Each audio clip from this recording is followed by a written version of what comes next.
자, 이번에는 정신과 치료에 대해서 한번 말씀드려야겠습니다. 자, 정신과 치료는 공황장애 극복을 위해서는 꼭 필요한 과정이거든요. 정신과 치료 기록이 남지 않을까 걱정하는 사람들은 정신과 방문을 안 하는데, 이거는 상태만 더 악화시키는 안 좋은 방법이에요. 정신과, 옛날에는 정신병원이라고 그랬는데 요즘은 말이 좀 순화가 됐죠. 정신건강의학과. 정신과가 왜 중요하냐면, 정신과 치료는 대부분 약물 치료를 중심으로 하거든요. 심리상담센터는 상담을 통한 치료를 중요시한다면, 정신과 치료는 약물을 중심으로 한 치료를 합니다. 정신과 간다고 해서 진료받는 시간이 막 20분, 30분씩 되는 게 아니고 5분, 3분, 5분 그렇거든요. 그러면 3분, 5분에 무슨 상담을 하겠어요. 의사 잠깐 얼굴 보고 약 타고 그게 끝이거든요. 그러니까 그만큼 의사를 잘 만나는 게 중요해요. 그런데 제가 이것저것 겪어봤는데, 이 병원 저 병원 겪어봤는데, 그렇게 믿음을 주는 의사도 그렇게 많지 않습니다. 실력 없는 사람들 많아요. 특히 정신과. 왜냐하면 이 정신과는 좀 특수한 면이 있어요. 다른 과는 뭐 어디 다쳤다 그러면 상처를 보거나 엑스레이를 찍거나 CT를 촬영하거나, 그쵸? 그렇게 하면 딱 진단이 나오잖아요. 근데 정신과는 그런 거 찍는다고 해서 보이는 게 아니라는 얘기예요. 정신과 의사의 어떤 기술이 굉장히 필요하다는 얘기입니다. 대부분 정신과 의사는 그걸 잘 못해요. 그냥 대충 보고 우울증약 몇 개, 수면제 몇 개, 이게 처방 끝 이래요. 근데 이 약도 실제로 검증이 효과가 확실한 약이 아니고 카피약 이런 거, 자기 몸에 맞지도 않는 거, 효과도 별로 없는 거, 카피약이 진짜 약하고 성분이 비슷하다고는 하지만 제 경험상으로는 그렇지 않습니다. 오리지널이 훨씬 효과가 좋아요. 카피약은 아예 그냥 효과가 아예 없는 약도 있어요. 무슨 밀가루 덩어리처럼 듯 그런 아예 효과가 없는 약도 있거든요. 그래서 저는 제일 추천드리고 싶은 게 대학병원을 제일 추천드립니다. 대학병원 한번 가려면 좀 많이 번거롭죠. 1차 병원 갔다가, 그죠?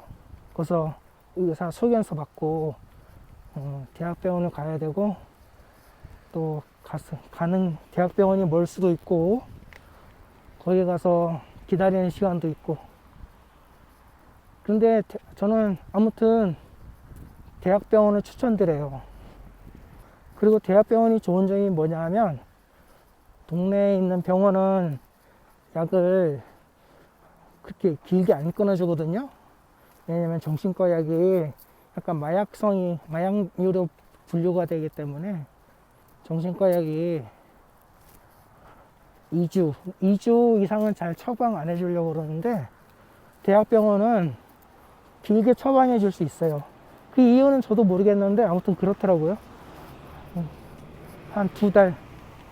물론 처음에 가면 한 2주, 3주 그 정도밖에 처방 안 해주지만, 이 약이 환자한테 잘 맞다, 그게 이제 판명이 되면 대략 한 2달, 8주, 8주 이렇게씩 처방을 됩니다.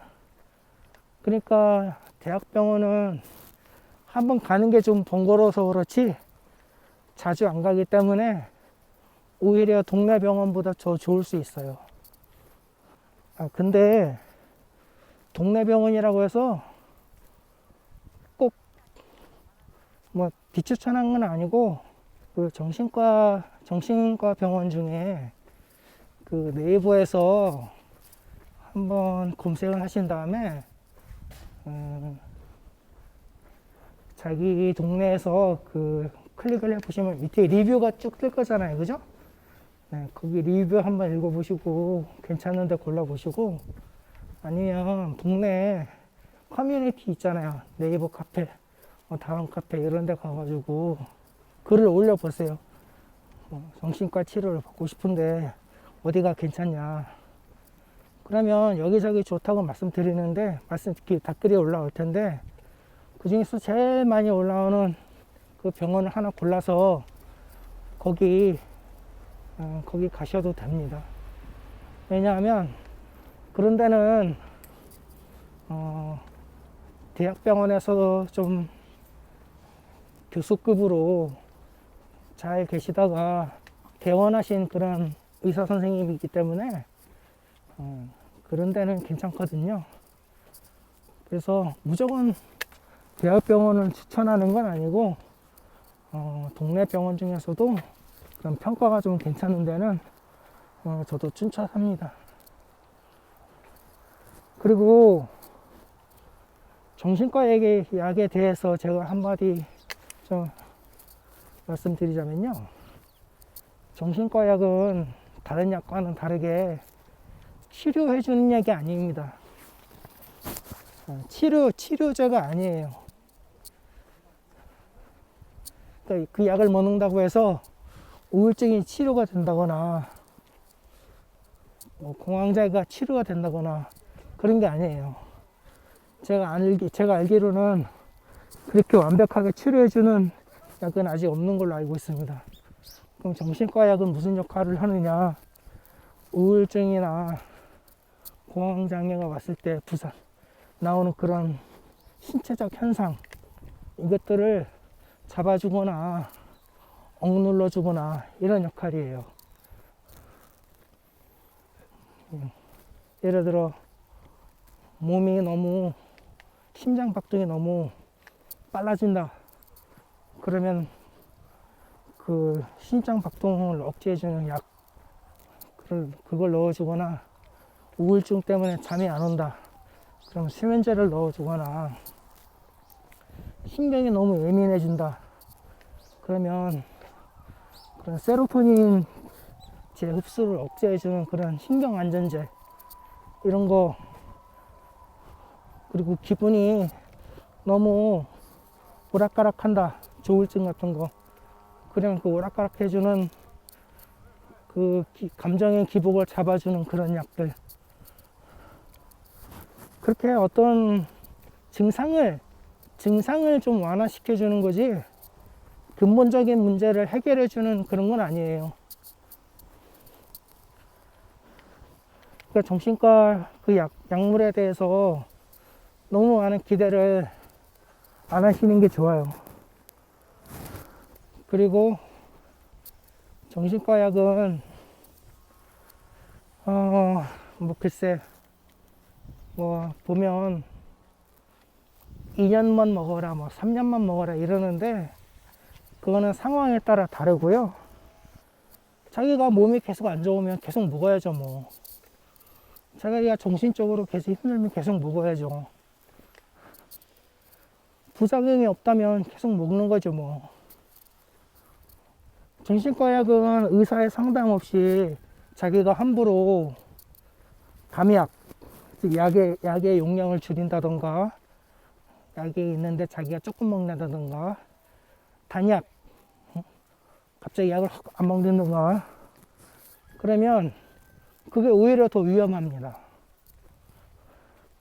그동안 억눌려 왔던 그런 호르몬들이 약을 안 먹으면 그 호르몬들이 갑자기 빵 터져서 자기도 억제할 수 없는 그런 충동, 그게 한꺼번에 확 몰려올 수 있어요.